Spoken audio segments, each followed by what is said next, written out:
అందాల పోటీల విషయంలో మంత్రులు పాల్గొంటుండని నారాయణ గారు చేసిన స్టేట్మెంట్ అనేది ఒకసారి సరిచూసుకోవాల్సిన అవసరం ఉందని చెప్పి వారికి విజ్ఞప్తి చేస్తున్నాం. ఎందుకంటే శాఖాపరమైన సంబంధాలు ఉన్న మంత్రులు కానీ శాఖాధికారులు మాత్రమే ఆయా ఈవెంట్స్కు సంబంధించి పాల్గొనడం జరుగుతుంది. ఇప్పుడు రామప్ప దేవాలయం దగ్గర సందర్శన ఉందనుకోండి, కొండా సురేఖ గారు ఉండాల్సి వస్తుంది.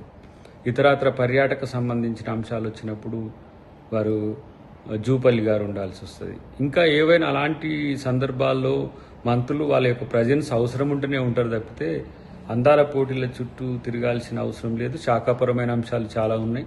అటు సరస్వతి పుష్కరాలే కాకుండా ఇతరత్ర ఏవైతే ప్రభుత్వ కార్యక్రమాలు ఉన్నాయో వాటికి సంబంధించి పర్యవేక్షణలో ఉన్నారు. అటు ఒరిజినల్ సిటీలో జరిగిన విషాదం వైపు కొంతమంది మంత్రులు ఉంటున్న పరిస్థితిని గమనించాల్సిన అవసరం ఉంది.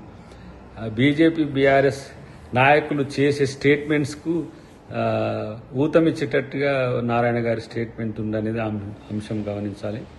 ఇంకొకటి ఏంటంటే భాగస్వామ్య పార్టీగా వారు ప్రశ్నించే హక్కు కూడా కలిగి ఉన్నప్పుడు కూడా వాటితో తెలంగాణ సంస్కృతి, తెలంగాణ జాతీయ గీతం, తెలంగాణ యొక్క కల్చర్ అనేది ప్రపంచ దేశాలన్నిటికీ ఇప్పుడు పోతున్న అంశాన్ని మీరు గమనించండి. ఇలా కేవలం అందాల పోటీలు అంటే అందాల యొక్క ప్రదర్శన కాకుండా సంస్కృతి సాంప్రదాయాల్లో భాగం చేసి తెలంగాణ అస్తిత్వాన్ని ప్రపంచవ్యాప్తంగా చూపిస్తున్నవని గమనించాల్సిందిగా వారికి కోరుతున్నాం.